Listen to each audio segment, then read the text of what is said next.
Hello, કેમ છો? મજામાં છો? ઘરે છો? સેફ છો? ઓકે, ચાલો તો શરૂ કરીએ છીએ આપણે આજે આપણા કેમિકલ કાઇનેટિક્સ ચેપ્ટરના લેક્ચર નંબર 7ની અને આજનો આપણો જે ટોપિક છે તે છે પ્રક્રિયાક્રમ, the order of the reaction. Okay, last time સુધીમાં આપણે વેગ નિયમ વિશેની માહિતી મેળવી ચૂકેલા છે. વેગ નિયમની જરૂર આપણને શા માટે પડે છે? તો શું હતું? કોઈપણ રાસાયણિક પ્રક્રિયા દરમિયાન પ્રક્રિયકોની સાંદ્રતામાં આપણે અમુક ચેન્જ કરીએ છીએ. પ્રક્રિયકોની સાંદ્રતાને વધારીએ છીએ અથવા પ્રક્રિયકોની સાંદ્રતાને ઘટાડીએ છીએ. તો કઈ રીતે રાસાયણિક પ્રક્રિયાનો વેગ વધે છે અથવા ઘટે છે? તો પ્રક્રિયકોની સાંદ્રતાનું ડિપેન્ડન્સ ફેક્ટર કઈ રીતે રાસાયણિક પ્રક્રિયા વેગ ઉપર અસર કરે છે, જે આપણે વેગ નિયમ ઉપરથી સમજી ચૂકેલા છે. આજે આપણે વાત કરવાની છે પ્રક્રિયાના ક્રમ વિશે. તો શરૂ કરીએ છીએ આજે આપણો આજનો ટોપિક પ્રક્રિયાક્રમ, the order of the reaction શું છે? ધારો કે કોઈ પ્રક્રિયા છે A પ્લસ બી gives, આપણી પાસે નિપજ બની રહેલી છે C.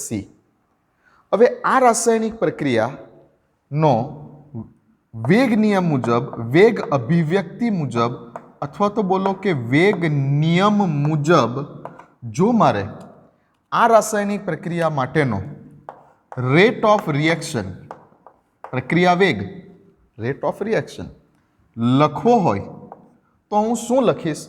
Rate of reaction is equal to કે. કે શું છે? વેગ અચળાંક છે. વેગ અચળાંક પ્રક્રિયકોની જ સાંદ્રતાના અનુસંધાનમાં લખવાનો, એટલે પ્રક્રિયક એ ની સાંદ્રતા. હવે કઈ રીતે ડિપેન્ડ્સ કરે છે પ્રક્રિયક એ ની સાંદ્રતા ઉપર, જે મને પ્રેક્ટિકલ કર્યા સિવાય નહીં ખબર પડે કે એની સાપેક્ષમાં પ્રક્રિયાનો વેગ કઈ રીતે બદલાઈ રહેલો છે. એટલે અત્યારે હું લખી દઉં છું કે ભાઈ એની સાપેક્ષમાં એક્સ ઘાત. પ્રેક્ટિકલ કર્યા વગર મને નહીં ખબર પડે કે ભાઈ પ્રક્રિયકની સાંદ્રતાને બમણી કરીશ તો પ્રક્રિયાનો વેગ બમણો થશે કે અડધો થશે કે કેટલો થશે. પ્રેક્ટિકલ કર્યા વગર નહીં ખબર પડે. તો હું લખી દઉં છું કે એની સાપેક્ષમાં આ પ્રક્રિયા એક્સ ઓર્ડરની છે અને બીની સાપેક્ષમાં, બીની સાંદ્રતાની સાપેક્ષમાં પ્રક્રિયાનો વેગ જે ઓર્ડરમાં બદલાઈ રહેલો છે તે વાય છે. તો એની એક્સ ઘાત અને બીની વાય ઘાત, અહીં એક્સ અને વાયની વેલ્યુઝ કેટલી હશે જે તમને પ્રેક્ટિકલ કર્યા સિવાય ખબર પડશે નહીં. ઓકે, તો આ થઈ ગયું વેગ નિયમ મુજબ મેં પ્રક્રિયા વેગનું સમીકરણ લખ્યું. રાસાયણિક પ્રક્રિયા વેગ, રેટ ઓફ રિએક્શન, એટલે રાસાયણિક પ્રક્રિયા વેગનું સમીકરણ લખ્યું વેગ નિયમ અનુસાર. ઓકે, જ્યાં એક્સ અને વાય શું બતાવે છે કે પ્રક્રિયક એની સાંદ્રતાના સંદર્ભમાં, પ્રક્રિયક એની સાંદ્રતાની સાપેક્ષમાં આ રિએક્શન જે છે તેનો ઓર્ડર કયો છે, એની સાંદ્રતા કઈ રીતે ઇફેક્ટ કરતી હશે. અને વાય શું બતાવે છે? પર્ટિક્યુલરલી ઓનલી બીની સાંદ્રતાની સાપેક્ષમાં પ્રક્રિયાના વેગને શું ઇફેક્ટ થશે. તો એક્સ અને વાય ફેક્ટર ઇન્ડિવિજ્યુઅલી પ્રક્રિયક એ અને પ્રક્રિયક બી ની સાંદ્રતાઓ બદલાતા પ્રક્રિયા વેગને શું ઇફેક્ટ થશે તે દર્શાવી રહેલા છે, જે પ્રેક્ટિકલ કર્યા સિવાય તમને ખબર પડી શકશે નહીં. ઓકે, હવે સંપૂર્ણ પ્રક્રિયા માટેનો ઓવરઓલ આખી પ્રક્રિયા માટેનો મારે પ્રક્રિયાક્રમ જાણવો છે. ઓવરઓલ આખી આ રિએક્શન છે A plus B gives C. Overall આખી પ્રક્રિયા માટેનો પ્રક્રિયાક્રમ જો મારે જાણવો હોય તો મારે એની સાપેક્ષમાં પ્રક્રિયાનો ક્રમ કયો છે અને બીની સાપેક્ષમાં પ્રક્રિયાનો ક્રમ કયો છે, જે બેનો સરવાળો કરવો પડશે. એટલે કે એક્સ પ્લસ વાય કરવું પડશે. અને એક્સ પ્લસ વાય કરતાં મને કોઈ સંખ્યા મળે છે, સપોઝ કે n. તો આ n-ને, આ જે સંખ્યા મળી મને n, આ n-ને હું શું કહીશ કે ઓવરઓલ આખી પ્રક્રિયાનો ક્રમ છે, જ્યાં n-ને કહેવાશે પ્રક્રિયાનો ક્રમ. ક્લિયર છે વાત? ઓકે, તો પ્રક્રિયાક્રમની વ્યાખ્યા શબ્દોમાં આપવી હોય તો કઈ રીતે આપી શકાય? પ્રક્રિયાક્રમ એટલે શું, જેને શબ્દોમાં બોલવું હોય તો કઈ રીતે બોલી શકાય? તો જો હવે વ્યાખ્યા લખવા જઈ રહેલો છું હું, ધ્યાન આપજો. પ્રક્રિયા વેગ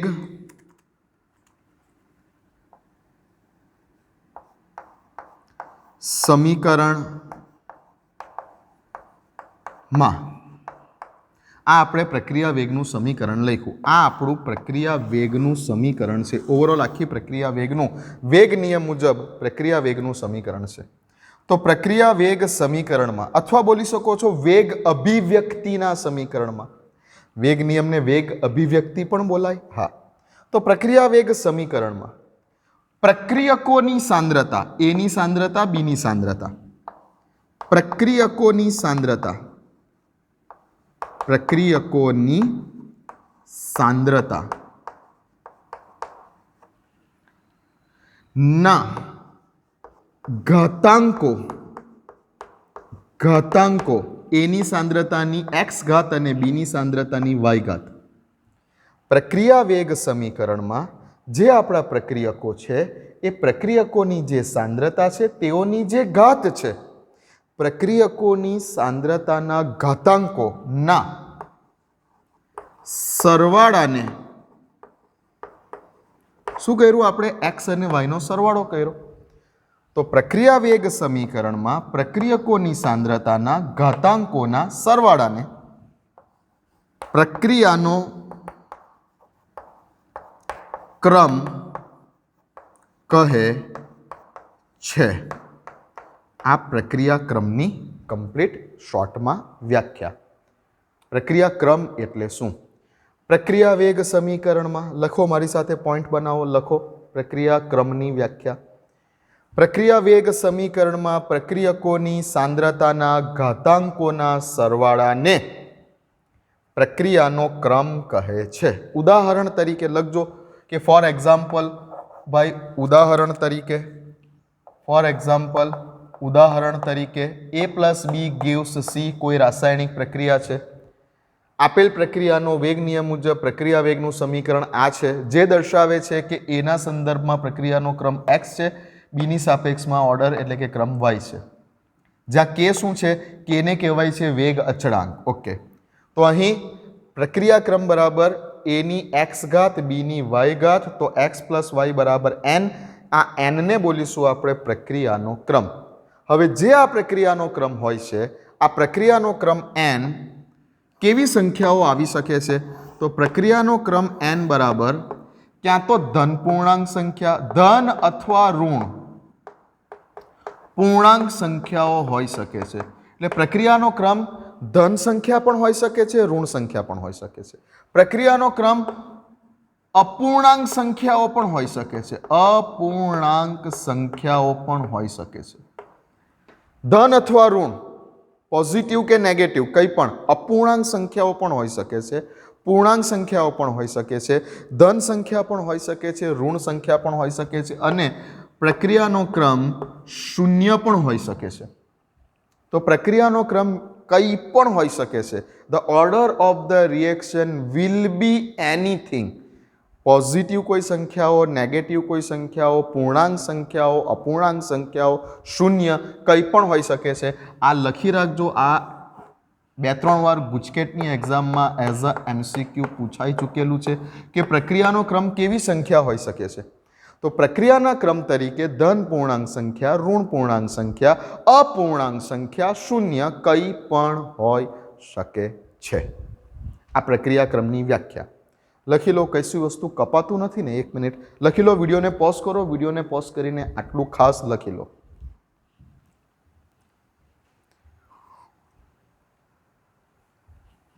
ઓકે, ક્લિયર છે? લખો.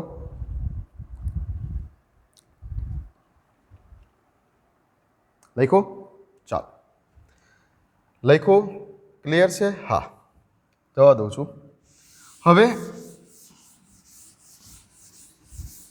આપણે થોડીક વાત કરીએ આ કે વિશેની, વેગ અચળાંક વિશેની આપણે થોડીક વાત કરીશું. પ્રક્રિયાનો ક્રમ શું છે તમે લખી ચૂકેલા છો. હવે હું આ કે વિશેની થોડીક વાત કરીશ, વેગ અચળાંક વિશેની થોડીક વાત કરીશ. ચલો ધ્યાન આપજો. સૌથી પહેલા આપણે વાત કરીશું કે ભાઈ વેગ અચળાંક કે, ફરીથી અહીંયા હું રેટ ઓફ રિએક્શનનું સમીકરણ લખીશ. Rate of reaction is equal to વેગ અચળાંક કે એની સાંદ્રતાની ધારો કે x ઘાત છે, બીની સાંદ્રતાની ધારો કે y ઘાત છે. હવે જો વેગ નિયમના સમીકરણમાં વેગ નિયમનું આ સમીકરણ લખ્યું આપણે.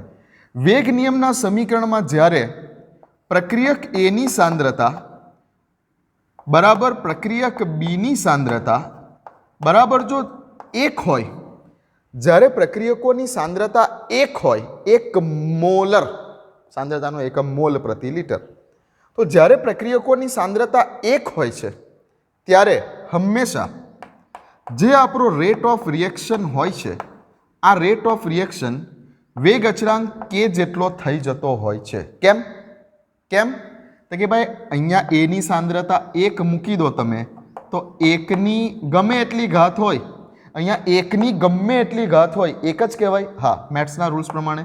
અને બીની સાંદ્રતાને પણ જો 1 મૂકી દો છો તો 1ની ગમે એટલી ઘાત હોય, 1ની ગમે એટલી ઘાત મૂકી, અહીંયા x અને y તરીકે ગમે તે સંખ્યા મૂકી દો તમે. અહીંયા તમે x અને y તરીકે ગમે તે સંખ્યા મૂકી દો, બરાબર. 1ની ગમે એટલી ઘાત હશે, 1ની ગમે એટલી ઘાત હશે, શું કહેવાશે? 1 જ કહેવાશે. ધન પૂર્ણાંક સંખ્યા હશે, ઋણ પૂર્ણાંક સંખ્યા હશે, અપૂર્ણાંક સંખ્યાઓ હશે, જે હશે તે 1ની ગમે એટલી ઘાત હોય તેને 1 જ કહેવાય. તો શું આવી જશે finally? Rate of reaction is equal to કે. તો આ પણ એક શોર્ટ ક્વેશ્ચન છે, આ પણ એક MCQ છે, લખી લો કે રાસાયણિક પ્રક્રિયાનો વેગ અને વેગ અચળાંક બંને સમાન ક્યારે થાય? તો જ્યારે રાસાયણિક પ્રક્રિયા વેગના સમીકરણમાં આવેલા પ્રક્રિયકોની જે સાંદ્રતા છે, પ્રક્રિયકોની જે સાંદ્રતા છે એ સાંદ્રતા 1 હોય અથવા 1 મોલર હોય, સમજો ને, સાંદ્રતાનો કંઈ પણ એકમ મતલબમાં 1 હોય, ત્યારે રાસાયણિક પ્રક્રિયા વેગ અને વેગ અચળાંકના મૂલ્યો કેવા થઈ જતા હોય છે? સમાન થઈ જતા હોય છે. લખો ખાસ અગત્યનો MCQ. રાસાયણિક પ્રક્રિયા વેગ અને વેગ અચળાંકના મૂલ્યો સમાન ક્યારે થાય છે? જ્યારે વેગ સમીકરણમાં પ્રક્રિયકોની સાંદ્રતાના મૂલ્યો 1 હોય છે ત્યારે રાસાયણિક પ્રક્રિયા વેગ અને વેગ અચળાંકના મૂલ્યો સમાન થઈ જતા હોય છે. લખો, લખી લો. ચાલો, લખી લીધું? હા. હવે હું વાત કરવા જઈ રહેલો છું, જેટલા પણ પોઈન્ટ્સ અત્યારે બોલું છું એ બધા જ અગત્યના MCQs છે, ભૂતકાળની પરીક્ષાઓમાં પૂછાઈ ગયેલા છે, એટલે પોઈન્ટ બનાવીને ખાસ લખતા જજો. હવે આપણે વાત કરવા જઈ રહેલા છે આ જે કે છે આપણો કે, જેને આપણે વેગ અચળાંક બોલીએ છીએ, તો વેગ અચળાંક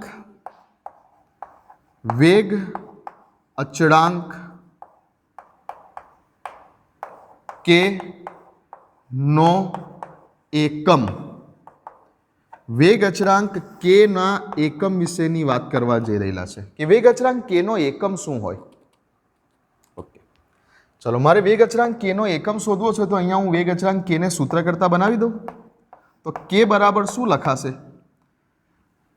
છેદમાં જશે ને, રેટ ઓફ રિએક્શનના છેદમાં જશે ને, a⁴x અને b⁴y. હા, તો રેટ ઓફ રિએક્શન છે જેના છેદમાં a ની x ઘાત ઇન્ટુ b ની y ઘાત લખાશે આવું? હા. હવે ROR એટલે શું? પ્રક્રિયા વેગ, રાસાયણિક પ્રક્રિયાનો વેગ. અને રાસાયણિક પ્રક્રિયા વેગનો એકમ શું? ROR નો એકમ શું? રાસાયણિક પ્રક્રિયા વેગનો એકમ શું? તો કે ભાઈ મોલર સાંદ્રતાના છેદમાં સમય. રેટ ઓફ રિએક્શનનો એકમ શું? રેટ ઓફ રિએક્શન એટલે શું? બિલકુલ સ્ટાર્ટિંગમાં વાત કરેલી રેટ ઓફ રિએક્શન એટલે શું? The change in concentration with respect to time. સમયની સાપેક્ષે સાંદ્રતામાં થતો ફેરફાર, શરૂઆતના લેક્ચરોમાં વાત કરેલી. તો રેટ ઓફ રિએક્શન એટલે સમયની સાપેક્ષે સાંદ્રતામાં થતો ફેરફાર, એટલે રેટ ઓફ રિએક્શનનો એકમ હશે સાંદ્રતાના છેદમાં સમય. રેટ ઓફ રિએક્શનનો એકમ શું હશે? સાંદ્રતાના છેદમાં સમયનો એકમ. હવે સાંદ્રતાનો એકમ શું? તો કે જનરલી મોલારિટી. મોલારિટી એટલે કે મોલ પ્રતિ લિટર. મોલ પ્રતિ લિટરના છેદમાં સમયનો એકમ શું છે? સેકન્ડ. તો શું હશે આ? મોલ પ્રતિ લિટર ઇન્ટુ સેકન્ડ છેદમાં છે તો સેકન્ડ ઇનવર્સ. મોલ પ્રતિ લિટર ઇન્ટુ સેકન્ડ ઇનવર્સ, જે કોનો એકમ છે? રેટ ઓફ રિએક્શનનો. તો અહીંયા હું લખીશ રેટ ઓફ રિએક્શનનો એકમ શું છે? મોલ પ્રતિ લિટર ઇન્ટુ સેકન્ડ ઇનવર્સ. આ રેટ ઓફ રિએક્શનનો એકમ. હા, ચાલો. છેદમાં એ શું છે? સાંદ્રતા જ છે ને? હા. અને બી શું છે? સાંદ્રતા જ છે ને? હા.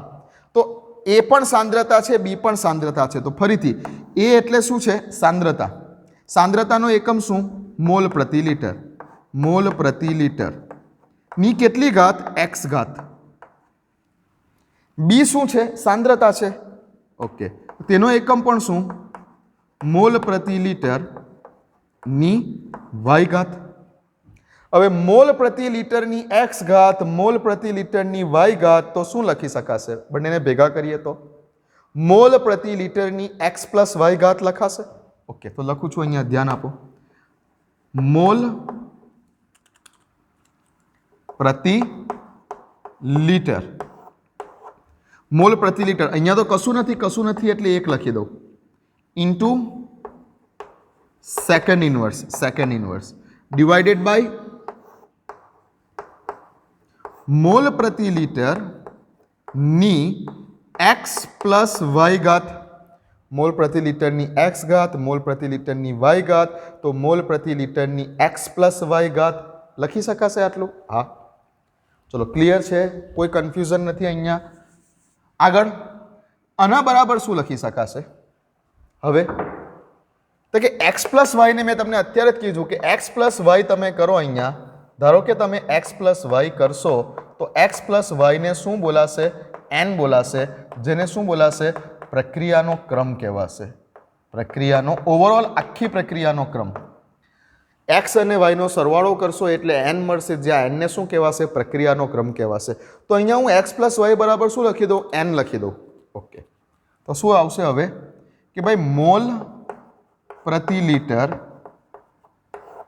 કટ નથી થતું ને? 1 મિનિટ, થોડીક જગ્યા બાકી છે, વાંધો નહીં, લખાઈ જશે. મોલ પ્રતિ લિટર ની 1 ઘાત, હા, into second inverse divided by mole પ્રતિ લિટર ની એન ઘાત. બોલો, ક્લિયર છે આટલી વસ્તુ? હા. હવે શું કરું? હું આ આખા પદને ઉપર લઈ જાઉં. આ આખું પદ ઉપર જશે એટલે મોલ પ્રતિ લિટરની 1 ઘાત, મોલ પ્રતિ લિટરની એન ઘાત, આ ઉપર જશે એટલે માઇનસ એન થશે. તો ફાઇનલી શું લખાશે? અહીંયાથી હવે લખું છું ઉપર, શું લખાશે? તો મોલ પ્રતિ લિટર બ્રેકેટમાં 1 ઘાત તો છે જ, અને આ સ્ટેપ ઉપર આવ્યું એટલે અહીંયા માઇનસ એન થઈ જશે. હા, ઇન્ટુ સેકન્ડ ઇન્વર્સ. આ થયો તમારો વેગ અચળાંક કે નો એકમ. વેગ અચળાંક કે નો એકમ જણાવો. તો વેગ અચળાંક કે નો એકમ છે મોલ પ્રતિ લિટર આખાની 1 - n ની ઘાત ઇન્ટુ સેકન્ડનો ઇન્વર્સ અથવા સમયનો ઇન્વર્સ. સમય તમને કંઈ પણ એકમમાં આપી શકે છે, મિનિટમાં આપી શકે છે, સેકન્ડમાં આપી શકે છે. ઇન શોર્ટ, સમયનો ઇન્વર્સ અથવા સમયનો એસઆઈ એકમ, ટાઈમનો એસઆઈ એકમ છે સેકન્ડ, તો સેકન્ડ ઇન્વર્સ. તો વેગ અચળાંક કે નો એકમ છે મોલ પ્રતિ લિટર આખાની 1 - n ની ઘાત ઇન્ટુ સમયનો એકમ તરીકે આપણે સેકન્ડ લીધો છે, તો સેકન્ડ ઇન્વર્સ. જ્યાં એન શું છે? આ એન શું છે? એન છે પ્રક્રિયાનો ક્રમ, ઓવરઓલ આખી પ્રક્રિયાનો ક્રમ. લખી લો આ વસ્તુ. અને આ વસ્તુ પણ MCQમાં ઘણી બધી વાર પૂછાઈ ચૂકેલ છે કે વેગ અચળાંક કે નો એકમ જણાવો. આઈ રહ્યો ફાઇનલ આન્સર. લખી લો. કોઈ પણ વસ્તુ કટ નથી થઈ રહેલી, ચેક કરી લઉં છું.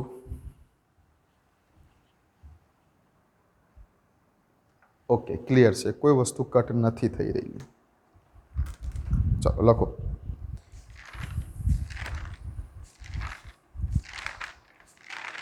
લખાઈ ગયો હશે? વિડીયોને પોઝ કરો, વિડીયોને પોઝ કરીને લખી દો શાંતિથી. ચાલો, ઓકે.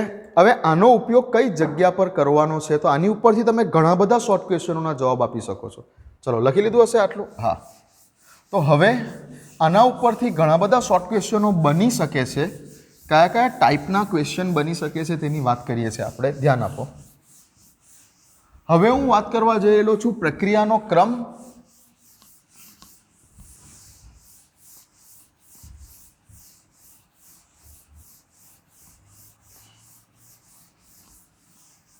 પ્રક્રિયાનો ક્રમ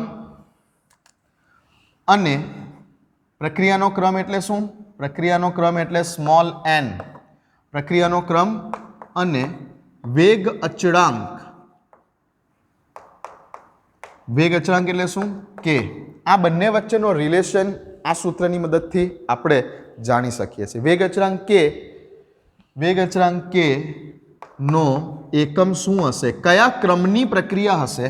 કયા ક્રમની પ્રક્રિયા હશે તો વેગ અચળાંકનો એકમ શું હશે? ઓકે, તો આ જગ્યા ઉપર હું લખું છું પ્રક્રિયાનો ક્રમ તરીકે સ્મોલ n અને સામે હું બતાવું છું વેગ અચળાંક કે નો એકમ શું હશે. ઓકે, કયા ક્રમની પ્રક્રિયા હશે તો તેના વેગ અચળાંકનો એકમ શું હશે. શરૂ કરું છું. સપોઝ કે હું કયા ક્રમની પ્રક્રિયા છે તો કે ભાઈ શૂન્ય ક્રમની પ્રક્રિયા છે. શૂન્ય ક્રમની પ્રક્રિયા છે. હવે શૂન્ય ક્રમની પ્રક્રિયા છે, શૂન્ય ક્રમની પ્રક્રિયા છે એવું મેં લખ્યું તો મારે સ્મોલ n બરાબર 0 લેવાના છે. શૂન્ય ક્રમની પ્રક્રિયા છે એવું લખ્યું તો નંબર 1 આપી દો. શૂન્ય ક્રમની કોઈ પ્રક્રિયા છે જેના માટે n નું વેલ્યુ 0 છે. શૂન્ય ક્રમ છે ઓવરઓલ આખી પ્રક્રિયાનો ક્રમ. તો શૂન્ય ક્રમની પ્રક્રિયા માટે વેગ અચળાંક k નો એકમ શું હશે? આવા ક્વેશ્ચન આવે. શૂન્ય ક્રમની પ્રક્રિયા માટે વેગ અચળાંક k નો એકમ જણાવો. 4 ઓપ્શન આપેલા હોય. પ્રથમ ક્રમની પ્રક્રિયા માટે વેગ અચળાંક k નો એકમ જણાવો. 4 ઓપ્શન આપેલા હોય. દ્વિતીય ક્રમની પ્રક્રિયા માટે વેગ અચળાંક k નો એકમ જણાવો. 4 ઓપ્શન આપેલા હોય. એવી રીતે nમા ક્રમની પ્રક્રિયા માટે, આ nમા ક્રમની પ્રક્રિયા માટે વેગ અચળાંક k નો એકમ શું હશે તેનું સમીકરણ તમારી પાસે છે, સ્ટાન્ડર્ડ સમીકરણ કે nમા ક્રમની પ્રક્રિયા માટે. ઓકે, આ સ્ટાન્ડર્ડ સમીકરણ તમારી પાસે છે. વેગ અચળાંક k નો એકમ શું હશે તેનું સ્ટાન્ડર્ડ ઇક્વેશન અહીંયા લખેલું છે nમા ક્રમની પ્રક્રિયા માટે. હવે અહીંયા એવું કીધેલું છે કે શૂન્ય ક્રમની પ્રક્રિયા માટે, તો આ જગ્યા ઉપર n ની વેલ્યુ કેટલી મૂકી દો? 0 મૂકી દો. n ની વેલ્યુ 0 મૂકી દો. 1 - 0 એટલે 1 બાકી રહેશે. તો k નો એકમ શું થશે? તો k નો એકમ થશે મોલ પ્રતિ લિટર આખાની 1 ઘાત ઇન્ટુ સેકન્ડ ઇનવર્સ. કેમ કે તમે અહીંયા શૂન્ય ક્રમની પ્રક્રિયાની વાત કરો છો તો n બરાબર 0 મૂકવાના. અહીં n બરાબર 0 મૂકી દો. 1 - 0 કરો એટલે 1 જ આવે. તો ફાઇનલી આ બાકી રહ્યું. આને કેટલીક વાર ટ્વિસ્ટ કરીને આવી રીતે પણ લખીને આપે કે મોલ ઇન્ટુ મોલની 1 ઘાત ઇન્ટુ લિટર છેદમાં છે, લિટર છેદમાં છે તો ઇંગ્લિશમાં લખું યાર, ગુજરાતીમાં પ્રોબ્લેમ થઈ રહેલો છે. મોલની 1 ઘાત લિટર છેદમાં છે, સો લિટર ઉપર જશે એટલે -1 ઘાત થશે. મોલ પ્રતિ લિટર છે, લિટર ઉપર જશે -1 થશે ઇન્ટુ સેકન્ડ ઇનવર્સ. ઓકે ને? હા. એવી રીતે સપોઝ કે અહીંયા તમને બીજું કંઈક પૂછ્યું કે ભાઈ પ્રથમ ક્રમની પ્રક્રિયા માટે, પ્રથમ ક્રમની પ્રક્રિયા છે, પ્રથમ ક્રમની પ્રક્રિયા છે એટલે ઓવરઓલ આખી પ્રક્રિયાનો ક્રમ 1 છે. પ્રથમ ક્રમની પ્રક્રિયા છે. પ્રથમ ક્રમની પ્રક્રિયા માટે વેગ અચળાંક k નો એકમ જણાવો. તો ફરી પાછું તમે આ જગ્યા પર આવી જશો વેગ અચળાંક k ના એકમ ઉપર. અહીંયા તમને વેગ અચળાંક k નો એકમ જ બતાવેલો છે ને આ જગ્યા પર. જો આ જગ્યા પર આ સમીકરણ જે છે એ તમને k નો એકમ બતાવી રહેલું છે. ઓકે, પ્રથમ ક્રમની પ્રક્રિયા એટલે n બરાબર 1. અહીંયા n બરાબર 1 મૂકી દો. તમે જો અહીંયા n બરાબર 1 મૂકશો તો 1 - 1 એટલે આખું પદ 0 થઈ જવાનું. જુઓ, મોલ પ્રતિ લિટર 1 - 1 ઇન્ટુ સેકન્ડ ઇનવર્સ. 1 - 1 કરશો એટલે આખું પદ 0 થઈ જવાનું. આખું પદ 0 થઈ જવાનું. કોઈ પણ વસ્તુની 0 ઘાત, કોઈ પણ વસ્તુની 0 ઘાત એટલે 1. કોઈ પણ વસ્તુની 0 ઘાત એટલે 1, 0 નહીં, કોઈ પણ વસ્તુની 0 ઘાત એટલે 1 ઇન્ટુ સેકન્ડ ઇનવર્સ. તો ફાઇનલી બાકી રહ્યું second inverse. 1 into second inverse એટલે સેકન્ડ ઇનવર્સ. તો પ્રથમ ક્રમની પ્રક્રિયા માટે વેગ અચળાંક k નો એકમ જણાવો. પ્રથમ ક્રમની પ્રક્રિયા માટે વેગ અચળાંક k નો એકમ છે સેકન્ડ ઇન્વર્સ. પ્રથમ ક્રમની પ્રક્રિયા માટે વેગ અચળાંકનો એકમ છે સેકન્ડ ઇન્વર્સ. મીન્સ સાંદ્રતાવાળું કોઈ ફેક્ટર પ્રથમ ક્રમની પ્રક્રિયા હશે તો સાંદ્રતાવાળું કોઈ પણ ફેક્ટર આપણી પાસે વેગ અચળાંક કેના સમીકરણમાં આવતું નથી. અહીંયા માત્ર ને માત્ર સમયનો ઇન્વર્સ. તો કહી શકાય કે પ્રથમ ક્રમની પ્રક્રિયા માટેનો જે વેગ અચળાંક કે છે એ સાંદ્રતાથી સ્વતંત્ર છે. સાંદ્રતા સાથે તેને કોઈ લેવા દેવા નથી. બરાબર છે. વેગ અચળાંક કેના એકમની વાત ચાલે છે.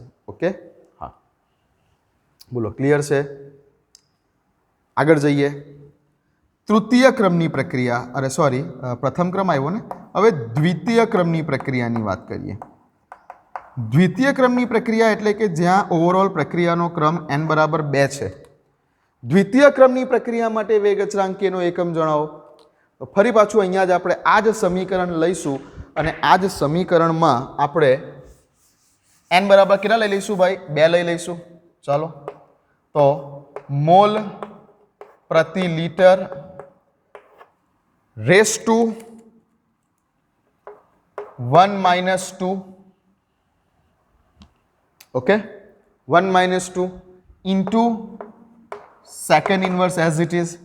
હવે 1 - 2 કરીશું એટલે શું બાકી રહેશે? ધ્યાનથી સમજજો. મોલ પ્રતિ લિટર આખાની -1 ઘાત રહેશે અને ઇન્ટુ સેકન્ડ ઇન્વર્સ રહેશે. હવે આનું સાદુરૂપ આપીશું તો શું થશે? આનું સાદુરૂપ આપીશું તો મોલની -1 ઘાત આવશે. મોલની -1 ઘાત આવશે. હવે લિટર છેદમાં છે, છેદમાંથી ઉપર આવે એટલે -1 થાય, પણ બીજું માઇનસ અહીંયા છે જ એટલે શું થઈ જશે? અહીંયા લિટરની 1 ઘાત થઈ જશે. મોલની -1 ઘાત થશે, લિટર છેદમાં છે, ઉપર આવશે માઇનસ થશે, માઇનસ પ્લસ થઈ જશે, લિટરની 1 ઘાત થશે અને ઇન્ટુ સેકન્ડ ઇન્વર્સ આવું બાકી રહેશે. તો દ્વિતીય ક્રમની પ્રક્રિયા માટે વેગ અચળાંક k નો એકમ જણાવો તો શું આવશે? લખી શકો છો તમે કે મોલ પ્રતિ લિટર આખાની -1 ઘાત. શૂન્ય ક્રમ હતો તો મોલ પ્રતિ લિટરની 1 ઘાત હતી. દ્વિતીય ક્રમ છે તો મોલ પ્રતિ લિટરની -1 ઘાત આવી. ગોખવાની જરૂર નથી, પેલી બાજુથી સમજી શકો છો. અને ઇન્ટુ સેકન્ડ ઇન્વર્સ. અને આ જ વસ્તુને તમે લખી શકો છો કે ભાઈ મોલ ઇન્વર્સ ઇન્ટુ લિટર અથવા લિટરની પર લખી દો 1 ઘાત, ખાલી લિટર લખો તો બી ચાલે, અથવા લિટરની ઉપર 1 ઘાત અને ઇન્ટુ સેકન્ડ ઇન્વર્સ. બરાબર ફોકસ કરજો કે બંનેમાં શું ડિફરન્સ છે. આ બંનેમાં શું ડિફરન્સ આવ્યું? મોલની 1 ઘાત હતી, અહીંયા મોલની -1 ઘાત થઈ. લિટરની -1 ઘાત હતી, લિટરની +1 ઘાત થઈ. સેકન્ડ ઇન્વર્સ તો એઝ ઇટ ઇઝ છે બધામાં. એ જ રીતે હવે તમને પૂછું આગળ, નંબર 4 કે ભાઈ તૃતીય ક્રમની પ્રક્રિયા છે. તૃતીય ક્રમની પ્રક્રિયા છે એટલે કે જે પ્રક્રિયા માટે n બરાબર 3 છે એવી પ્રક્રિયા માટેના વેગ અચળાંકનું સમીકરણ, વેગ અચળાંક k નો એકમ શું હશે? બોલો, બોલી શકો છો? હું લખું ડાયરેક્ટ, તમે સમજી શકો છો શું આવશે? તે શું આવશે? મોલની -2 ઘાત આવશે ઇન્ટુ લિટરની 2 ઘાત આવશે. મોલ રેસ ટુ -2 હશે, લિટરની 2 ઘાત હશે અને ઇન્ટુ સેકન્ડ ઇન્વર્સ હશે. હવે ચેક કરવું હોય પહેલાં સમીકરણ મુજબ તો ચેક કરો. n બરાબર 3 મૂકો એટલે આ આન્સર આવશે. તો લખી લો, કોઈ પણ પ્રક્રિયાનો જો આપણે ક્રમ જાણતા હોઈશું તો એ પ્રક્રિયા માટે વેગ અચળાંક k નો એકમ શું હશે તે આપણે લખી શકીશું. અથવા ઊંધું, કોઈ પ્રક્રિયા માટે વેગ અચળાંક k નો એકમ શું છે તે જાણતા હોઈશું તો એ પ્રક્રિયા કયા ક્રમની પ્રક્રિયા છે તે આપણે કહી શકીશું. લખો આટલું. વિડીયોને પોઝ કરો અને લખી લો. ચાલો,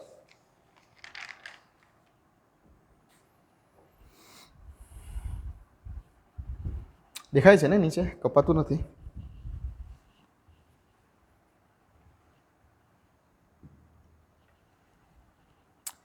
ઓકે, ચાલો. તો હવે થોડાક 1-2 એક્ઝામ્પલ કરાવવા જઈ રહેલો છું કે જે એક્ઝામ્પલની પેટર્ન છે, વર્ષોથી જેની પેટર્ન છે કે જે બોર્ડ એક્ઝામમાં, ખાસ કરીને બોર્ડ એક્ઝામમાં અને ગુજકેટ એક્ઝામમાં આ ચેપ્ટરની જે પેટર્નેટેડ એમસીક્યુ કે દર વખતે આવે ને આવે જ જે ટાઈપના એમસીક્યુ, તેવા તમને 2-3 ક્વેશ્ચન કરાવવા જઈ રહેલો છું. ધ્યાન આપો.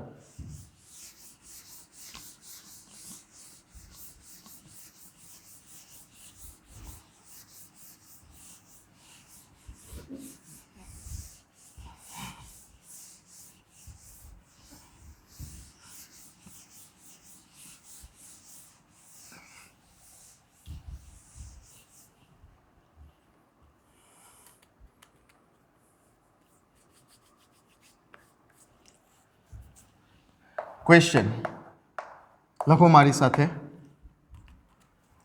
કોઈ એક રાસાયણિક પ્રક્રિયાના વેગ અચળાંક કે નું મૂલ્ય 5 × 10⁻⁵ mall (2) into litre square into second inverse છે. તો આ પ્રક્રિયાનો ક્રમ શું હશે? ઓકે, ચાલો.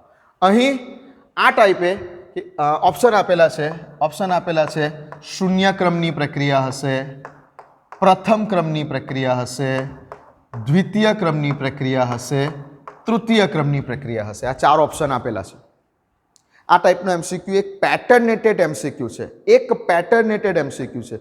તમારી પાસે જે અત્યારે ગુજરાત બોર્ડનું જે સેમ્પલ પેપર આપેલું છે, સેમ્પલ પેપર જીએસસીબીનું મેં તમને પીડીએફ ફોર્મેટમાં જે મોકલાવેલું છે, સેમ્પલ પેપર ગુજરાત બોર્ડનું, એમાં પણ તમે ક્વેશ્ચન નંબર 15 જોજો. ક્વેશ્ચન નંબર 15 એમસીક્યુમાં 15મા નંબરનો એમસીક્યુ તમે જોજો. આ ટાઈપનો જ છે કંઈક, ને એમાં પણ એકમમાં ભૂલ છે. એ 15મા નંબરનો જો એમસીક્યુ છે એમાં પણ જે એકમ આપેલો છે એમસીક્યુમાં તેમાં ભૂલ છે. માત્ર લીટર લખેલું છે, તમે લીટરનો સ્ક્વેર કરી દેજો.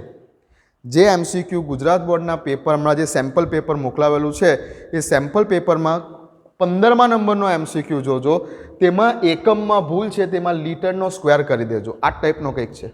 ઓકે, હવે અહીંયા શું છે કે કોઈ એક રાસાયણિક પ્રક્રિયાના વેગ અચળાંક કેનું મૂલ્ય આપેલું છે, તો આ પ્રક્રિયાનો ક્રમ શું હશે તે જણાવો, આવું કીધેલું છે. વેગ અચળાંક કેનું મૂલ્ય આપ્યું છે અને પ્રક્રિયાનો ક્રમ એટલે એનની વેલ્યુ શોધવાની કીધી છે કે પ્રક્રિયાનો ક્રમ શું હશે તે જણાવો. ચલો, ક્લિયર છે વાત? ઓકે. આવા દાખલાઓમાં કે આવા ટાઈપના એમસીક્યુમાં સીધું લોજિક એ લગાવવાનું છે કે અહીંયા વેલ્યુ કઈ આપેલી છે, 5 × 10⁻⁵. વેલ્યુને જવા દો, વેલ્યુ સાથે કોઈ લેવા દેવા નથી. 5 × 10⁻⁵ છે કે 5 × 10⁻15 છે કે જે છે તે વેલ્યુ સાથે તમારે કોઈ લેવા દેવા જ નથી કે કયો આંકડો આપેલો છે. વેલ્યુ કઈ આપેલી છે કોઈ લેવા દેવા નથી. વેલ્યુને ગોળી મારો.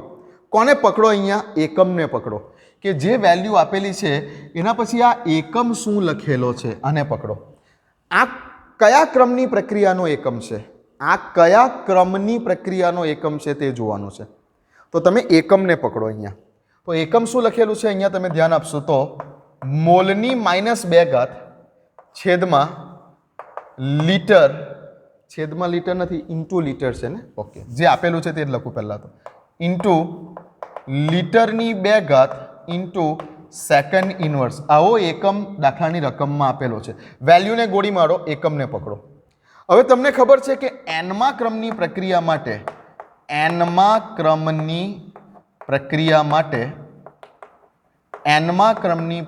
માટે કેનો એકમ શું હોઈ શકે એ તમે જાણી ચૂકેલા છો. અત્યારે મેં તમને લખાવેલું છે કે એનમા ક્રમની પ્રક્રિયા માટે મોલ પ્રતિ litre (1 - n) into second inverse. Clear વાત છે? હા. હવે આ જગ્યા ઉપર અહીંયા તમે એનની કેટલી વેલ્યુ લેશો, અહીંયા તમે એનની કઈ વેલ્યુ લેશો તો તમારો ફાઇનલ આન્સર આ આવી જશે, જે આપેલો છે તે આવી જશે. તમે અહીં n બરાબર કેટલા મૂકશો તો તમારો જે આન્સર છે તે આટલો આવવાનો છે. હવે આને પેલા ફોર્મમાં લખું તો આવું લખી શકાય કે મોલ પ્રતિ લિટર આખાની -2 ઇન્ટુ સેકન્ડ ઇન્વર્સ લખાય કે નહીં? મોલની -2, મોલની -2, લીટર છેદમાં છે, લીટરની લીટર ઉપર જશે એટલે માઇનસ થશે અને માઇનસ પ્લસ થશે. આ લીટર ઉપર જશે એટલે -1 થઈ જશે અને -1 અને -2 એટલે +2 થઈ જશે ઇન્ટુ સેકન્ડ ઇન્વર્સ. તો આ એકમને આ રીતે લખો. હવે તમે અહીંયા જુઓ કે અહીંયા -2 આવેલા છે, અહીંયા -2 છે. આ જગ્યા ઉપર તમે n બરાબર કેટલા લેશો, n બરાબર કેટલા લેશો તો આ પદની ઉપર -2 આવી જશે. આ આખા પદની ઉપર તમારે -2 લાવવા હોય તો n બરાબર તમારે કેટલા લેવાના? ઓબ્વિયસલી n બરાબર કેટલા લેવાના? 3. જો તમે n બરાબર 3 લેશો તો આ સમીકરણમાં મોલ પ્રતિ લિટર 1 - 3 કરશો એટલે આખાની ઉપર શું આવી જશે? -2 ઇન્ટુ સેકન્ડ ઇન્વર્સ. તો n બરાબર કેટલા લીધા તો આવું આવ્યું? n બરાબર કેટલા લીધા તો આવું આવ્યું? n બરાબર 3 લીધા તો. એનો અર્થ કે પ્રક્રિયા કયા ક્રમની હોવી જોઈએ? ત્રીજા ક્રમની હોવી જોઈએ. આ પેટર્નેટેડ એમસીક્યુ છે, પેટર્નેટેડ એકદમ ક્લિયર વાત છે. એ જ રીતે કોઈ બીજો સવાલ પૂછી કાઢે, ચલો આ ક્વેશ્ચન તો લખી લીધો, તમે લખી લીધો હશે ને વિડીયોને પોઝ કરીને? ઓકે. એ જ રીતે કોઈ બીજો ક્વેશ્ચન પૂછી કાઢે કે ભાઈ કોઈ એક રાસાયણિક પ્રક્રિયા માટે, બીજો કોઈ ક્વેશ્ચન, ચાલો કોઈ એક રાસાયણિક પ્રક્રિયા માટે, કોઈ રાસાયણિક પ્રક્રિયા માટે, કોઈ રાસાયણિક પ્રક્રિયા માટે K is equal to, K is value જે હોય તે XYZ ગમે એટલી વેલ્યુ, સપોઝ કે 2.75 ઇન્ટુ 10⁻12 સેકન્ડ ઇન્વર્સ છે, તો આ પ્રક્રિયાનો ક્રમ જણાવો. આ પ્રક્રિયાનો ક્રમ જણાવો. ઓપ્શન આપેલા છે ફરીથી: 0 ક્રમ, 0 order reaction, first order reaction, second order reaction અને થર્ડ ઓર્ડર રિએક્શન. ચલો આ જગ્યા ઉપર બોલો, ખાલી એકમને પકડો, બસ એકમને જ પકડો. વેલ્યુ જવા દો, જે આપેલી છે તે વેલ્યુનું તમારે કામ નથી, ખાલી આ એકમને પકડો. હવે આ એકમમાં શું છે? માત્ર ને માત્ર સમય, સેકન્ડ ઇન્વર્સ, માત્ર ને માત્ર સમય છે, સાંદ્રતાવાળું પદ જ નથી. તો એવા કયા ક્રમની પ્રક્રિયા છે કે જે સાંદ્રતાથી સ્વતંત્ર છે? મેં તમને અત્યારે જ બતાવેલો ચાર્ટ એની અંદર હતું. કયા ક્રમની? પ્રથમ ક્રમની.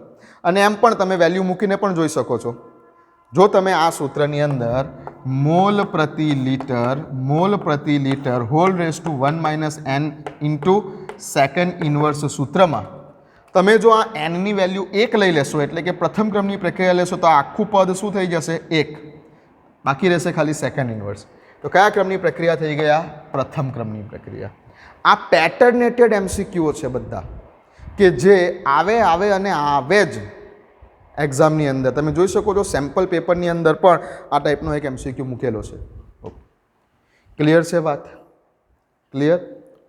હવે એક બીજા ટાઈપના ક્વેશ્ચનની વાત કરવા જઈ રહ્યો છું, ધ્યાન આપજો. બસ આજનો આ લાસ્ટ ક્વેશ્ચન છે. મોસ્ટ પ્રોબેબલી મેં તમને જે વાત કરેલી તે પ્રમાણે મોસ્ટ પ્રોબેબલી હવે જેટલા પણ નિયમો શીખવાના હતા તે બધી વાત થઈ ચૂકેલી છે. હવે ચેપ્ટરમાં બાકી છે ખાલી તમારે શૂન્ય ક્રમની પ્રક્રિયા અને પ્રથમ ક્રમની પ્રક્રિયાના વેગ અચળાંકનું સમીકરણ સાબિત કરવાનું. આ બે એક થિયરીઓ બાકી છે. બાકી આ ચેપ્ટરમાં મોસ્ટ પ્રોબેબલી જેટલી પણ વાત થયેલી તે પતી ચૂકેલી છે. મેં કીધેલું કે 8 થી 10 લેક્ચરમાં આપણે આ ચેપ્ટરને પૂરું કરી દઈશું. આજે આપણો આ લેક્ચર નંબર 7 છે. ઠીક?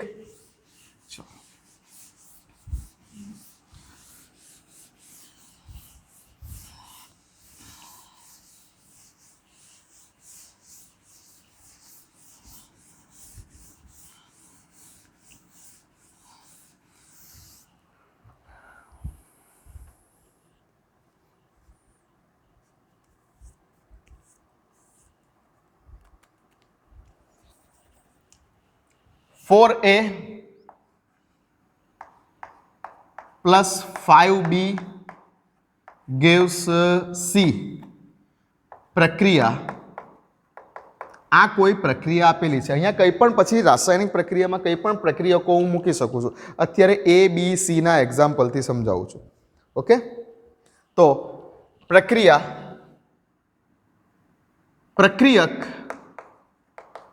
પ્રક્રિયક એ ની સાપેક્ષમાં પ્રથમ ક્રમની આ તમને કહી દીધું, એક્સપેરિમેન્ટલ ડેટા કહી દીધા, પ્રાયોગિક ડેટા તમને કહી દેવામાં આવે છે કે આપેલ પ્રક્રિયા પ્રક્રિયક એની સાપેક્ષમાં પ્રથમ ક્રમની છે અને પ્રક્રિયક બી ની સાપેક્ષમાં કયો ક્રમ લઈએ? દ્વિતીય ક્રમને લઈએ. દ્વિતીય ક્રમની છે તો નંબર 1 સંપૂર્ણ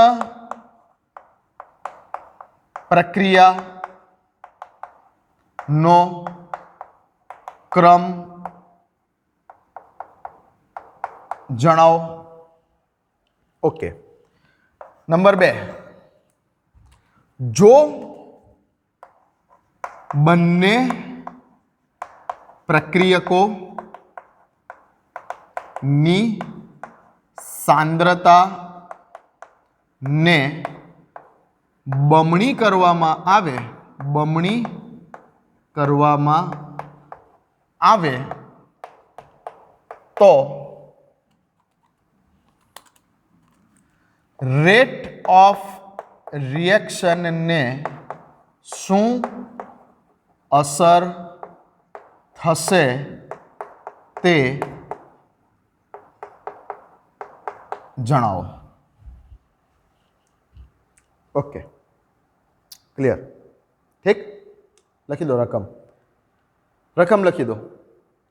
4a + 5b gives c પ્રક્રિયક a ની સાપેક્ષમાં પ્રથમ ક્રમની છે અને પ્રક્રિયક b ની સાપેક્ષમાં દ્વિતીય ક્રમની છે. તો ઓવરઓલ પ્રક્રિયાનો ક્રમ જણાવો.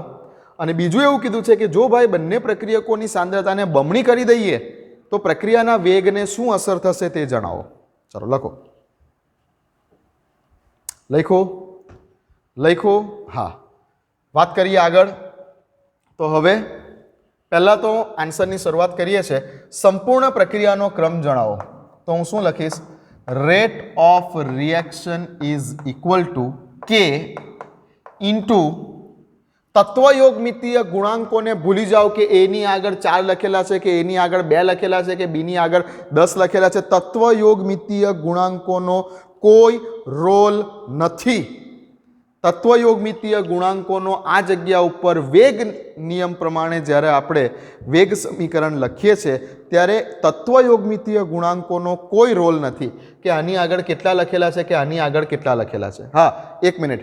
જ્યારે તમે પેલું d/dt વાળી રીતે પ્રક્રિયા વેગનું સમીકરણ લખો છો, d/dt વાળી રીતે પ્રક્રિયા વેગનું સમીકરણ લખો છો અથવા ડેલ્ટા વાળી રીતે લખો છો ત્યારે જે તત્વયોગમિતીય ગુણાંકો હોય તેને છેદમાં બતાવવાના. એટલે -1/4 આપણે લખીએ છીએ d/dt અથવા ડેલ્ટા કરશો કે ડેલ્ટા/ΔT એ સમયની સાપેક્ષે પ્રક્રિયાનો વેગ છે.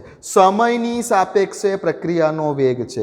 એટલે અહીંયા લખશો તમે a ઇક્વલ ટુ d લખો છો તો -1/5 d/dt of b is equal to plus c છે, કશું નથી એટલે આપણે માત્ર d/dt ઓફ c. આ સમયની સાપેક્ષે પ્રક્રિયાનો વેગ બતાવે છે કે સમયની સાપેક્ષે પ્રક્રિયકોની સાંદ્રતા ક્રમશઃ ઘટે છે અને સમયની સાપેક્ષે નિપજોની સાંદ્રતા વધે છે. સમયની સાપેક્ષે પ્રક્રિયા વેગ છે આ. સમયની સાપેક્ષે પ્રક્રિયાનો વેગ છે આ, જેના 3 પ્રકાર આપણે શીખી ગયા: સરેરાશ વેગ, તત્કાલીન વેગ અને શરૂઆતનો વેગ. બરાબર, સમયની સાપેક્ષ છે. બરાબર, જ્યારે આપણે વેગ નિયમ પ્રમાણે પ્રક્રિયા વેગનું સમીકરણ લખીએ છીએ તેમાં તત્વયોગમિતીય ગુણાંકોનો કોઈ રોલ નથી. આ 2 વસ્તુને બરાબર સમજજો, આમાં ગૂંચવાડો ના હોવો જોઈએ. હું તમને એક્ઝામ્પલ આપું તો સપોઝ કે તમે સુરતથી અમદાવાદ કાર લઈને નીકળ્યા. તમારી પાસે તમે સુરતથી અમદાવાદ કાર લઈને નીકળ્યા. તો જેમ સમય જશે તેમ તેમ સુરતથી તમે અહીંયા સ્ટાર્ટિંગમાં સુરત પર ઊભેલા છો, સ્ટાર્ટિંગમાં તમે કાર લઈને સુરત પર ઊભેલા છો, સુરત સ્ટેશન પર છો, તો સુરતથી તમે જેમ સમય જશે તેમ તેમ સુરતથી તમારું ડિસ્ટન્સ કેવું થતું જશે? સુરતથી તમારું ડિસ્ટન્સ જે છે ધીમે ધીમે તમે સુરતથી દૂર જતા જશો. જેમ સમય જશે તેમ તેમ કાર તમારી આગળ વધશે, તેમ તેમ તમે અમદાવાદ તરફ આગળ વધતા જશો. એટલે અમદાવાદ તરફ તમારી જે પોસિબિલિટી છે એ વધતી જશે. અમદાવાદ તમારાથી નજીક આવતું જશે અને સુરત તમારાથી દૂર થતું જશે. સુરત તમારાથી ધીમે ધીમે દૂર થતું જશે અને અમદાવાદ તમારાથી ધીમે ધીમે નજીક આવતું જશે.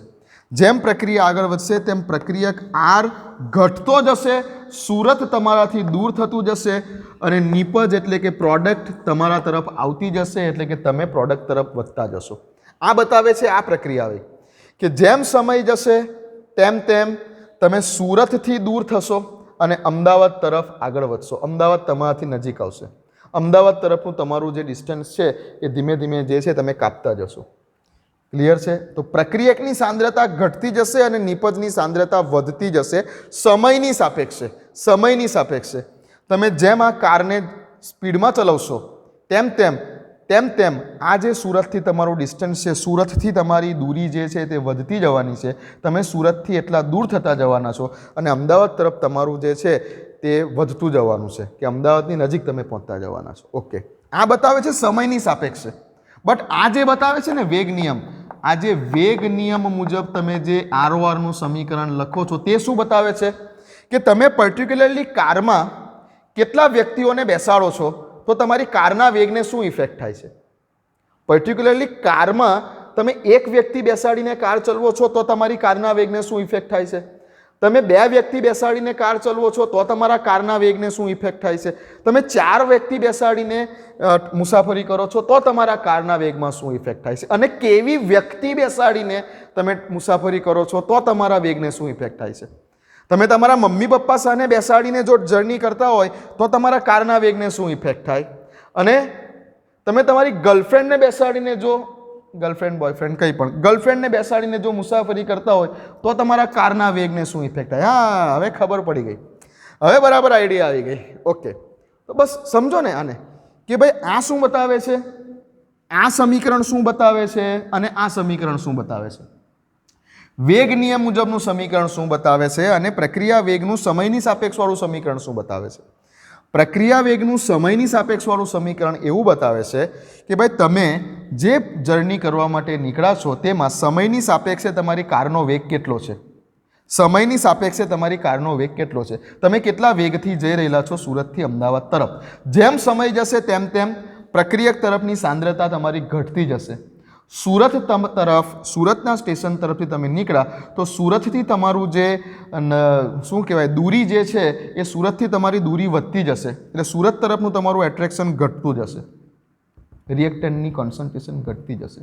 અને અમદાવાદ તરફ તમારું જે છે એ દૂરી જે છે ઓછી થતી જશે. એટલે અમદાવાદ તરફ તમે વધારે એટ્રેક્ટ થવા જયેલા છો, આગળ જશો તેમ તેમ તેમ પ્રોડક્ટની સાંદ્રતા વધતી જશે.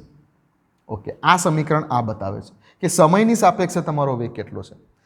આ સમીકરણ શું બતાવે છે કે હવે તમે કારની અંદર કેટલા વ્યક્તિઓની સાંદ્રતા મૂકો છો અને કેવા વ્યક્તિઓની સાંદ્રતા મૂકો છો. કારમાં તમારી સાથે તમારા મમ્મી પપ્પા ટ્રાવેલિંગ કરે છે તો તમારા કારના વેગને શું ઇફેક્ટ થશે. કારની અંદર તમારી ગર્લફ્રેન્ડ તમારી સાથે કે તમારા બોયફ્રેન્ડ તમારી સાથે મુસાફરી કરે છે તો તમારા કારના વેગને શું ઇફેક્ટ થશે, તે આ સમીકરણ બતાવે છે. ઓકે, તો વેગ નિયમ મુજબ જ્યારે વેગનું સમીકરણ લખીએ છીએ ત્યારે એની એક્સ ઘાત અને બીની વાય ઘાત. હવે આ તો પ્રેક્ટિકલ કર્યા વગર નહીં ખબર પડે. જ્યાં સુધી પપ્પા બાજુમાં નહીં બેઠા હોય ત્યાં સુધી ખબર નહીં પડે ને કે ભાઈ પપ્પાની આંખો કેવી છે, પપ્પાની આંખો કેવી છે. ભાઈ બહુ ઝડપથી ચલાવી રહેલો છે, આમ આંખોથી ખબર પડે કે ધીમી કર, ધીમી કર, ગાડી ધીમી કર. ઓકે, મમ્મી બાજુમાં બેઠી છે તો તમારી ડ્રાઇવિંગની સ્પીડ કેવી હશે, કે તમારું બિહેવિયર કેવું હશે. રાસાયણિક પ્રક્રિયાનો વેગ સમજવો ખૂબ જટિલ છે. તો જે એની અને બીની કન્સન્ટ્રેશન ઉપર કઈ રીતે ડિપેન્ડ કરે છે તે પ્રેક્ટિકલ કર્યા વગર નહીં ખબર પડે. બટ અહીંયા તો કહી દીધું કે એની સાપેક્ષમાં પ્રથમ ક્રમની છે એટલે એની ઉપર લખી દઉં 1 ઘાત અને બીની સાપેક્ષમાં દ્વિતીય ક્રમની છે તો બીની ઉપર લખી દઉં છું દ્વિતીય ક્રમ છે એટલે 2 ઘાત. તો એની ઉપર 1 ઘાત અને બીની ઉપર 2 ઘાત આવું લખી દીધું. ક્લિયર? એની ઉપર 1 ઘાત, બીની ઉપર 2 ઘાત આવું લખી દીધું. કેમ કે કીધેલું હતું ને યાર કે એની સાપેક્ષમાં પ્રથમ ક્રમની છે અને બીની સાપેક્ષમાં દ્વિતીય ક્રમની છે, આવું કીધેલું હતું. ઓકે, તો લખી દીધું. તો મેં વેગ નિયમ મુજબ પ્રક્રિયા વેગનું સમીકરણ લખી દીધું. ચાલો ધ્યાન રાખજો કે તત્વયોગમિતીય ગુણાંકોને વેગ નિયમ મુજબ લખવામાં આવતા પ્રક્રિયા વેગ સમીકરણ સાથે કોઈ લેવા દેવા નથી. મેં અહીંયા ભલે 4a આપેલા હતા, મેં એ જ લખ્યું. અહીંયા ભલે 5b આપેલા હતા, મેં માત્ર ને માત્ર b જ લખ્યું. અહીંયા ઉપર 1 અને 2 કેમ લખ્યા? કેમ કે કીધેલું હતું કે એની સાપેક્ષમાં પ્રથમ ક્રમની છે અને બીની સાપેક્ષમાં દ્વિતીય ક્રમની છે, એવું કીધેલું હતું તો મેં અહીંયા 1 અને 2 લખ્યા. બાકી આ જગ્યા ઉપર મને પ્રેક્ટિકલ કર્યા વગર ના ખબર પડે. તો આ મેં લખી દીધું વેગ નિયમનું સમીકરણ. હવે મારે ગણવાનું છે સંપૂર્ણ પ્રક્રિયાનો ક્રમ. તો બાજુમાં હું બતાવી દઈશ. સંપૂર્ણ પ્રક્રિયાનો ક્રમ બરાબર n બરાબર a ની ઘાત અને b ની ઘાતનો સરવાળો. તો 1 + 2 = 3. આ આવી ગયો તમારો પહેલો આન્સર. સંપૂર્ણ પ્રક્રિયાનો ક્રમ કયો હશે? સંપૂર્ણ પ્રક્રિયાનો ક્રમ પેલો આવી ગયો આન્સર મારો. સંપૂર્ણ પ્રક્રિયા ત્રીજા ક્રમની પ્રક્રિયા છે. મારો આન્સર આવી ગયો. ચાલો હવે આ બીજા પર જઈએ આપણે કે જો બંને પ્રક્રિયકોની સાંદ્રતા બમણી કરવામાં આવે. Just minute.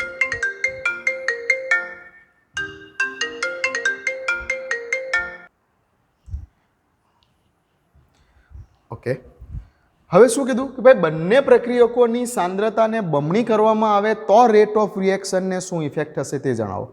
તો હવે હું ફરીથી લખીશ આ સમીકરણ કે ભાઈ રેટ ઓફ રિએક્શન.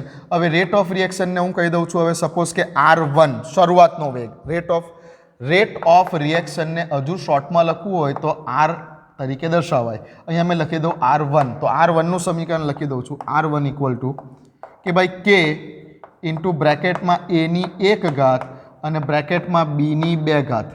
આ શરૂઆતનો વેગ, એવું સમજી લો. હવે શું કર્યું? બંને પ્રક્રિયકોની સાંદ્રતાને બમણી કરી દીધી. કારમાં જે પેસેન્જર હતા એના કરતાં વધારે પેસેન્જર કારમાં બેસાડી દીધા ને એવા પેસેન્જર બેસાડ્યા કે મજા આવે એવા પેસેન્જર બેસાડ્યા. બરાબર? તો R2 બંને પ્રક્રિયકોની સાંદ્રતાને બમણી કરી દીધી. એટલે હવે વેગ અચળાંક K એઝ ઇટ ઇઝ રહેશે. એની સાંદ્રતા જેટલી હતી એના કરતાં ડબલ કરી એટલે 2a. એની સાંદ્રતા પહેલા a હતી, હવે બમણી કરી 2a કરી. ઉપર તો હજુ એક જ ઘાત છે. બંને પ્રક્રિયકોની સાંદ્રતાને બમણી કરવાની છે. કોઈક વાર એવું બી કહે કે માત્ર એક પ્રક્રિયક a ની સાંદ્રતાને બમણી કરો. કોઈક વાર એવું બી કહે કે માત્ર b ની સાંદ્રતાને બમણી કરો. એવા શબ્દ પણ આપે. તો જ્યારે એવું કહે કે માત્ર a ની સાંદ્રતાને બમણી કરો તો b ને અડકવાનું નહીં, b જે છે તે જ લખવાનું. જ્યારે એવું કહે કે માત્ર બીની સાંદ્રતાને બમણી કરતા કે અડધી કરતા કે 4 ગણી કરતા કે જે કહે તે, ત્યારે એને અડકવાનું નહીં, માત્ર બી ઉપર જ જે કંઈ પણ ઇફેક્ટ કરવાની છે તે કરવાની. બટ અહીંયા એવું કીધું બંને પ્રક્રિયકોની સાંદ્રતાને બમણી કરતા. એટલે એની સાંદ્રતા જે પહેલાં એ હતી તેને 2a કરી અને બીની સાંદ્રતા કે જે પહેલાં b હતી તેને 2b કરી અને ઉપર તો જે હતું તે જ. ઓકે, આવું લખી દીધું. તો R1 શરૂઆતમાં વેગ આટલો હતો, R1 જેટલો હતો અને પછી અંતિમ પ્રક્રિયાનો વેગ R2 જેટલો થયો. રેટ ઓફ રિએક્શન પહેલાં R1 હતો, પછી R2 હતો. હવે આ બંને વચ્ચેનો શું રિલેશન છે તે મારે જાણવાનું છે. તો હું આ બંનેનો ગુણોત્તર લઈ લઉં. હું શું કરી દઉં? R2/R1 કરી દઉં. R2/R1 કરી દઉં. R1/R2 કરવું હોય તો R1/R2 કરો યાર, હવે કોઈ પ્રોબ્લેમ નથી. ચલો, R2 ની કિંમત કેટલી છે? R2 ની કિંમત છે K અને હજુ થોડુંક સાદું રૂપ આપી દઉં. K ઇન્ટુ બ્રેકેટમાં a ની 1 ઘાત ઇન્ટુ બ્રેકેટમાં b ની 2 ઘાત. જોજો હવે 2 ની 1 ઘાત ઇન્ટુ, હવે સાઈડ પર લખ 2 ની 1, આ a ની 1 ઘાત લખી દીધી. હવે 2 ની 1 ઘાત અહીંયા લખી દઉં. 2 ની 1 ઘાત ઇન્ટુ 2 ની 2 ઘાત. 2 ની 2 ઘાત તો 2 ની 2 ઘાત. 2 ની 1 ઘાત, 2 ની 2 ઘાત. a અને b ને એઝ ઇટ ઇઝ રાખ્યા. તો શું લખાશે અહીંયા? K ઇન્ટુ a ની 1 ઘાત b ની 2 ઘાત ઇન્ટુ 2 નો વર્ગ 4 ને 4 દુ 8, 8 આવશે. આવું આવશે. તો અહીંયા હું લખું R2 બરાબર K ઇન્ટુ a ની 1 ઘાત b ની 2 ઘાત ઇન્ટુ 8 ના છેદમાં R1 માં તો કોઈ સાદું રૂપ આપવાની જરૂર નથી. K ઇન્ટુ a ની 1 ઘાત ઇન્ટુ બીની 2 ઘાત ઇન્ટુ બસ આટલું જ છે ને? હા. હવે શું થશે? આ ઉપર નીચેની સંખ્યાઓ કેન્સલ. શું બાકી રહ્યું? તો કે ભાઈ R2 ના છેદમાં R1 બરાબર 8. તો શું રહ્યું ફાઇનલી? કે ભાઈ R2 is equal to 8 times of R1. પ્રક્રિયાના વેગને શું ઇફેક્ટ થશે? જો બંને પ્રક્રિયકોની સાંદ્રતા બમણી કરવામાં આવે તો પ્રક્રિયાના વેગને શું ઇફેક્ટ થશે? તો પ્રક્રિયાનો જે નવો વેગ છે R2, એ પ્રક્રિયાનો જે મૂળ વેગ હતો શરૂઆતમાં R1 એના કરતાં 8 ગણો થઈ ગયો. તો જવાબ શું આવશે? રેટ ઓફ રિએક્શનને શું અસર થશે? તો જવાબ આવશે કે રેટ ઓફ રિએક્શન 8 ગણો વધશે. આ જવાબ આવ્યો. R2 is equal to 8 times of R1. પ્રક્રિયાનો વેગ 8 ગણો વધી ગયો. ક્લિયર છે વાત? તો આ ટાઈપના પણ એક પેટર્નેટેડ એમસીક્યુ છે. એક પેટર્ન પડી ગયેલી છે, એક ચિલ્લો પડી ગયેલો છે કે આ ટાઈપના ક્વેશ્ચન પૂછવા એટલે પૂછવા. ઓકે, લખો. વિડીયોને પોઝ કરો અને લખી લો તો ધ્યાનથી.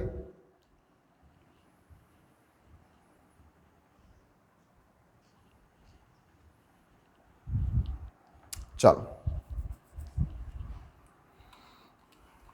લખી લીધું?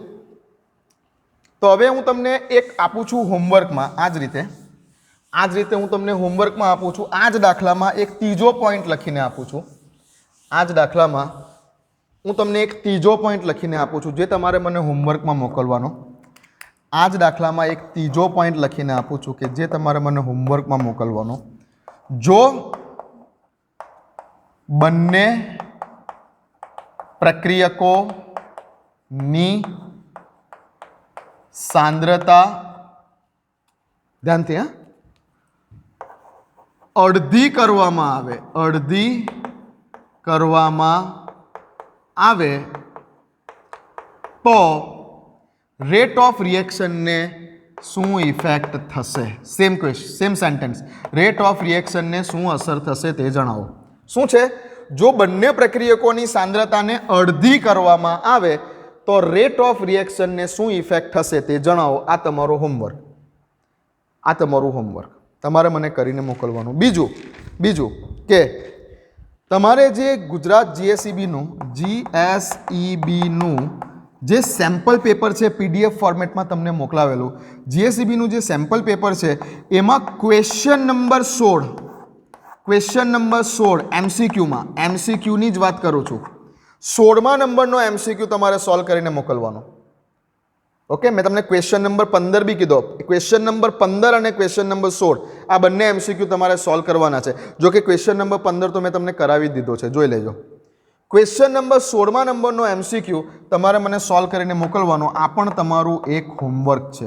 ક્વેશ્ચન નંબર 16 બરાબર ધ્યાનથી વિચારજો. આમાં એક ટ્વિસ્ટ છે અને તમને એક હિન્ટ આપી દઉં છું. જો તમે કદાચ ગૂંચવાવ તો, કે જ્યારે આપણે વાયુરૂપી પ્રક્રિયકો કે વાયુરૂપી નિપજોની વાત કરતા હોય, ત્યારે દબાણ નામનું જે ફેક્ટર આવે એ દબાણ નામના ફેક્ટરને સાંદ્રતા નામનું ફેક્ટર છે એ જ રીતે કન્સિડર કરવાનું.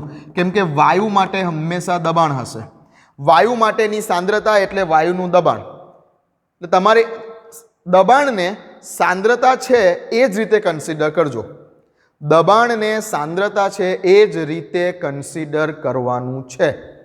અને આની અંદર તમારે કંઈક બોયલનો નિયમ યાદ કરવો પડશે.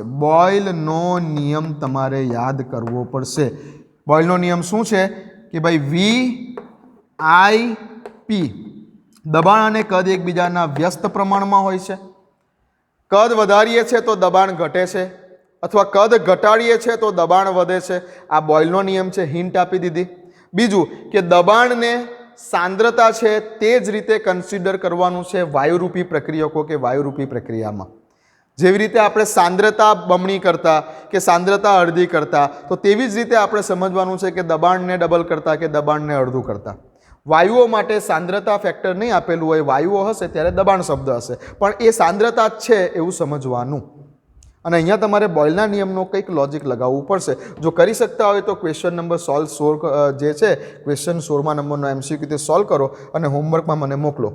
ખોટું હશે તો હું કરાવીશ. અને આ એક ત્રીજા નંબરનો પોઈન્ટ સોલ્વ કરો કે જો બંને પ્રક્રિયકોની સાંદ્રતાને અડધી કરવામાં આવે, બંને પ્રક્રિયકો A અને Bની સાંદ્રતાને અડધી કરવામાં આવે તો પ્રક્રિયા વેગને શું ઇફેક્ટ હશે. ઓકે, ચાલો તો મળીએ છે હવે. માસ્તરો ઘરે રહેજો, સેફ રહેજો. આશા છે કે હવે જલ્દીથી મુલાકાત થશે, એવી શુભકામનાઓ છે કે ભાઈ જલ્દીથી હવે મુલાકાત થશે. સમય નજીક છે, હવે આપણે રૂબરૂ જલ્દીથી મળી શકીશું એવી સંભાવના પ્રબળ છે. ચાલો મળીએ.